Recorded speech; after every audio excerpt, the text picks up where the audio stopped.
तो जी मेरा बेटा, हमारे पास डायनामिक्स का मतलब क्या बनता है? फिजिक्स की या साइंस की वो ब्रांच जिसमें आप कॉजेस को भी डिस्कस करते हो। ऑब्जेक्ट मूव करते हैं तो क्यों करते हैं, उनके रीजंस और कॉजेस को फिजिक्स के जिस ब्रांच में डिस्कस किया जाता है उसको हम डायनामिक्स का नाम देते हैं। आज हमने अपने जो बड़े ही मशहूर हमारा टॉपिक की बात करनी है वो Newton second law of motion है। बहुत बहुत इंपॉर्टेंट है बोर्ड के पॉइंट ऑफ व्यू से, लॉन्ग के लिए भी और शॉर्ट के लिए भी। ऐसा क्वेश्चन है, अगर ये लॉन्ग में ना आए तो शॉर्ट में आ जाता है और शॉर्ट में ना आए तो लॉन्ग में आ जाता है। मैंने आज तक ऐसा कोई पेपर नहीं देखा जिसमें आपके पास ये क्वेश्चन ना आया हो। सही है, लाहौल वाला को मुझे स्टूल ला दे जरा। अच्छा भाई, ये चीज क्लियर है। हम बात करते हैं Newton second law of motion. Second law of motion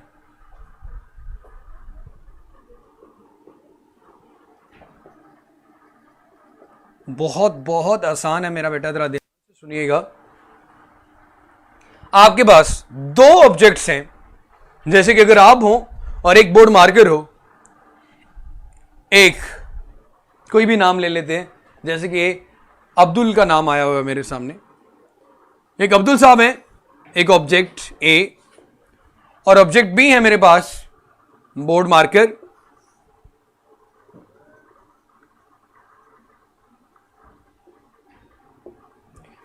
अब मुझे आप दोनों इस चीज का कंपैरिजन करके बताओ कि अब्दुल को इस तरफ फेंकना आसान होगा या फिर बोर्ड मार्कर को।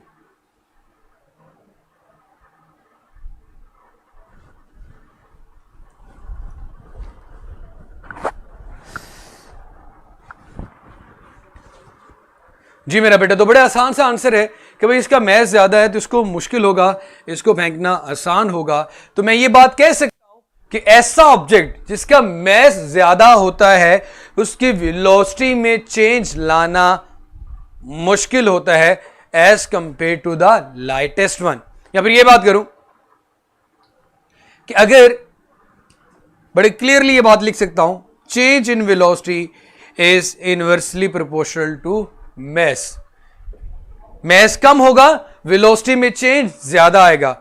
मैस ज्यादा होगा, वेलोसिटी में चेंज कम आएगा।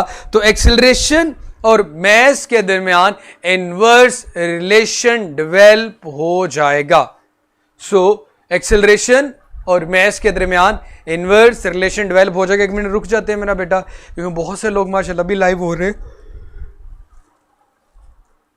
तो बाद में उनका यही एक्सक्यूज होगा, सर आपने तो बताया ही नहीं हमें।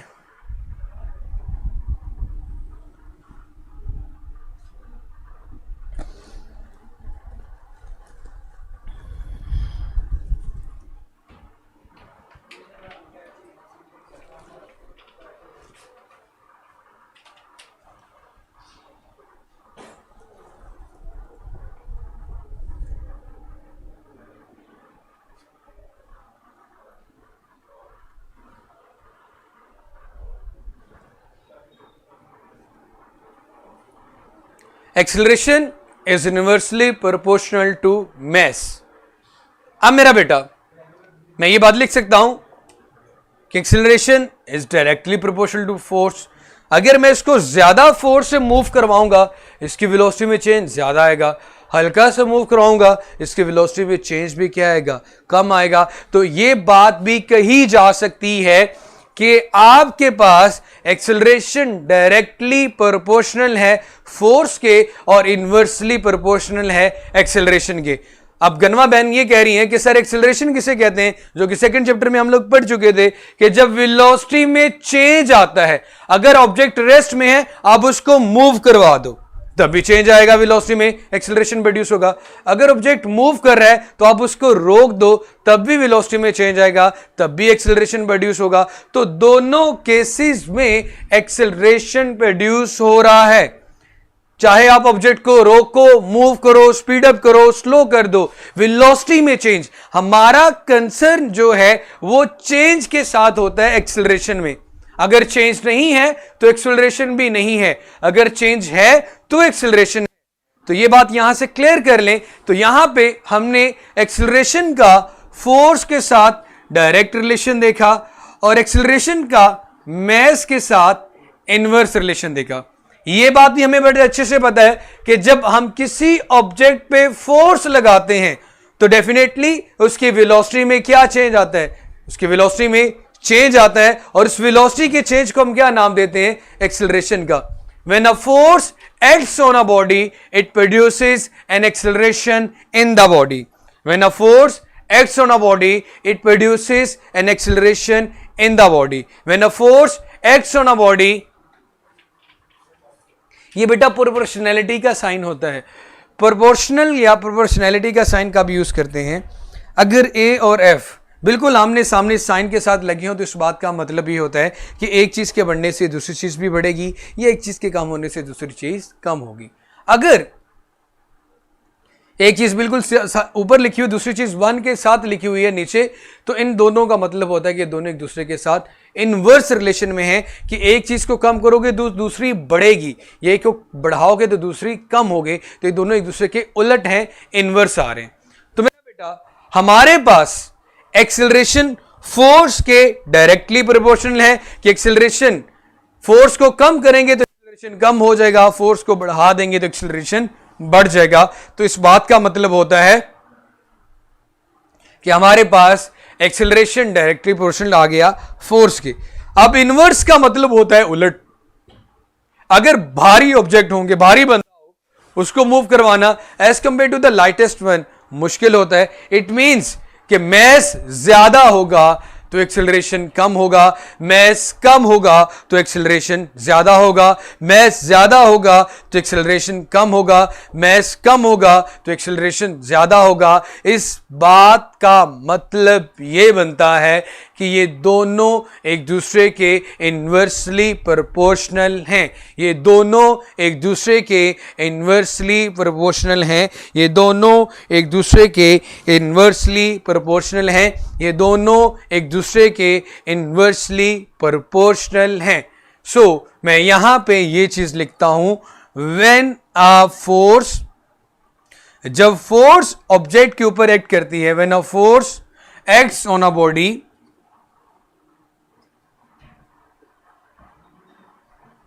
जब एक बॉडी के ऊपर फोर्स लगती है, इट प्रोड्यूसेस, ये पैदा करती है, an acceleration in the body, body के अंदर एक्सेलरेशन,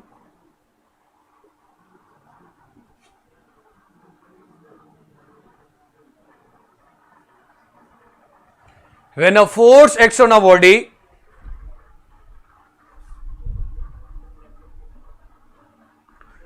जब ऑब्जेक्ट के ऊपर फोर्स लगी तो उसमें एक्सेलरेशन प्रोड्यूस क्यों हुआ, क्योंकि जब आपने किसी भी ऑब्जेक्ट पे फोर्स लगाओगे, अगर वो रेस्ट में है तो मूव करना शुरू हो जाएगा, मूव करे तो और ज्यादा मूवमेंट उसमें आ जाएगी। दोनों केसेस में इसके ऊपर क्या प्रोड्यूस हो रहा है भाई, एक्सेलरेशन प्रोड्यूस हो रहा है। दोनों केसेस में इसके ऊपर एक्सेलरेशन प्रोड्यूस हो रहा है, दोनों केसेस में ये मूव कर रहा है, वेलोसिटी में चेंज आ रहा है। तो ये बात तो लिख सकता हूं कि जब भी किसी ऑब्जेक्ट के ऊपर फोर्स लगती है तो उसमें एक्सेलरेशन प्रोड्यूस करती है।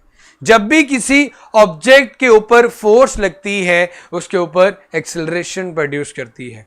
वो acceleration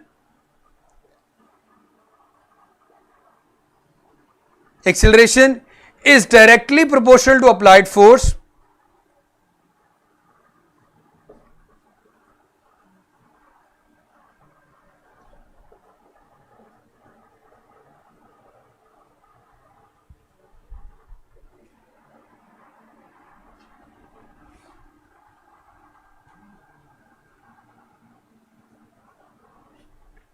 and inversely proportional to its mass।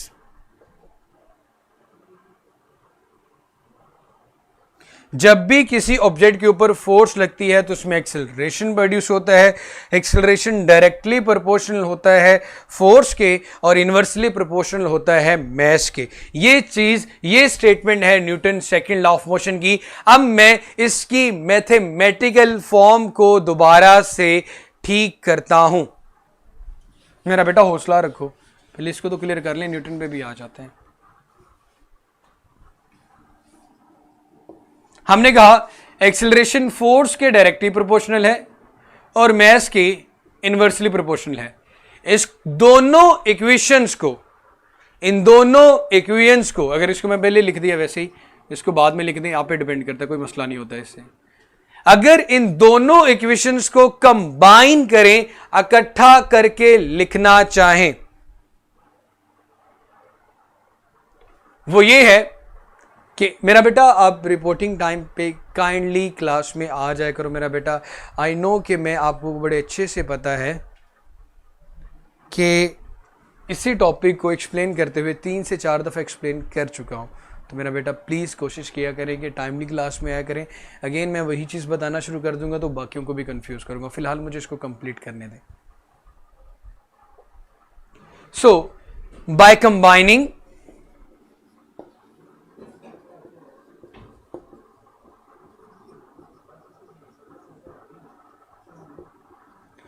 Equation 1 और 2 को इकट्ठा करने से, इक्वेशन 1 और 2 को इकट्ठा करने से, इकट्ठा करने का तरीका क्या है? ए की सेम क्वांटिटी ए तो ए ही आएगा, प्रोपोर्शनैलिटी का साइन भी दोनों में सेम है। ऊपर एफ है और नीचे मेरे पास बेटा क्या आ रहा है? एम। ऊपर एफ है और नीचे क्या आ रहा है? एम। इस तरह मैंने इन दोनों इक्वेशंस को इकट्ठा कर दिया।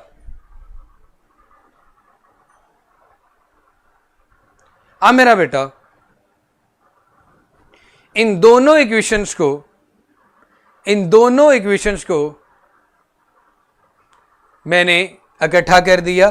अब मैं फॉर्मूला लिखना चाह रहा हूं। वो कैसे लिखूंगा कि भाई अगर मैं एफ एक साइड पे रखूं, दरमियान में सबसे पहले मुझे equality, second law of motion बेटा, मुझे दरमियान में इक्वलिटी लानी पड़ेगी, बराबर की लामत लानी पड़ेगी। बेटा वो स्टेटमेंट लिखी हुई है जवेरिया बेटा, वहां से देख लेना, बुक वाली है।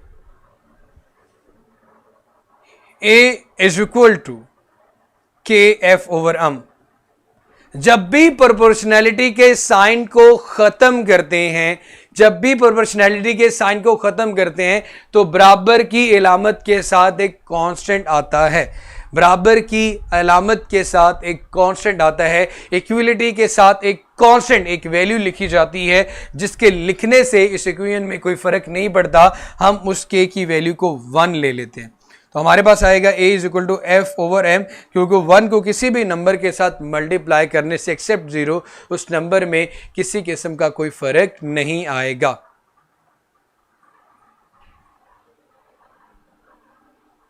जी मेरा बेटा अब क्लियर हो गया होगा। सो m नीचे डिवाइड हो रहा है, इधर आके मल्टीप्लाई हो जाएगा तो f हमारे पास इक्वल आएगा m a के। This is the final formula for the Newton second law of motion. ये इसकी डायरेक्ट फाइनल फॉर्मेशन आ गई, f is equal to m a which is called Newton second law of motion. So ये था मेरा बेटा हमारे पास Newton second law of motion. अभी मैं 1 न्यूटन को डिफाइन नहीं कर रहा, फिलहाल मैं इसको रिपीट करता हूं कि जब किसी ऑब्जेक्ट के ऊपर फोर्स लगाई जाती है तो उसमें एक्सेलरेशन प्रोड्यूस होता है।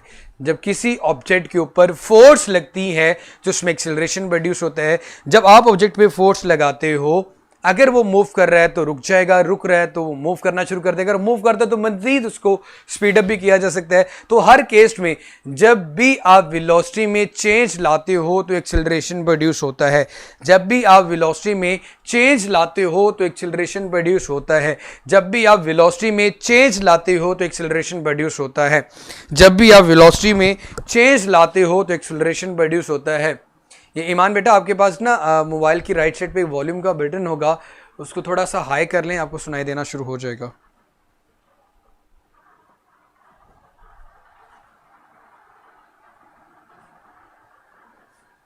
सेकेंड लॉ ऑफ मोशन आपके पास फोर्स को बता रहा है and force is a vector quantity.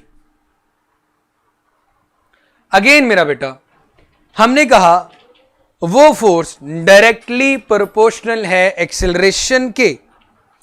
जितनी ज्यादा फोर्स लगाओगे उतना ही ज्यादा एक्सेलरेशन प्रोड्यूस होगा। मेरा बेटा जो लोग विदाउट एनी पर्पज़ किसी किस्म की चैट कर रहे हैं तो बाकी लोग उनसे अवॉइड होने के लिए सिर्फ हाइड चैट के कमेंट में आ जाएं, क्योंकि मैं चाहता हूं यार आप लोगों का नुकसान ना हो। अदरवाइज़ मुझे तो कुछ नहीं आएगा, सिर्फ एक क्लिक करने से आपको ब्लॉक भी किया जा सकता होता है, लेकिन फिर भी बार बार चांस दिया जाता है कि बेटा आप अपनी ओरिजिनल पोजीशन में, जिसको हम बड़े ही अंदाज में औकात कहते हैं मेरा बेटा, उसमें वापस आ जाए।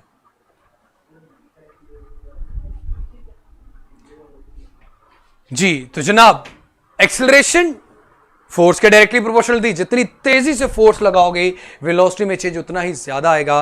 तो ए और एफ के दरमियान डायरेक्ट रिलेशन है। डायरेक्ट रिलेशन का मतलब होता है एक चीज के बढ़ने से दूसरी चीज बढ़े या एक चीज के कम करने से दूसरी चीज कम हो।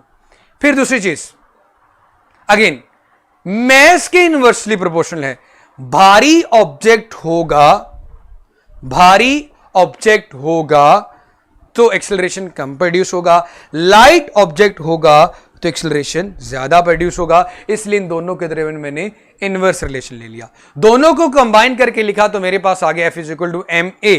फोर्स का यूनिट न्यूटन के नाम से ही रखा गया, न्यूटन। जी वालेकुम सलाम। अब अगर कोई ऑब्जेक्ट, मैं यहां पे इसका जो फॉर्मूला बनाया है F = ma which is called Newton second law of motion, अगर कोई ऑब्जेक्ट जिसका मैस 1 kg है, अगर उस पर 1 न्यूटन फोर्स लगाई जाए तो उसमें एक्सेलरेशन कितना प्रोड्यूस होगा, 1 मीटर पर सेकेंड स्क्वायर।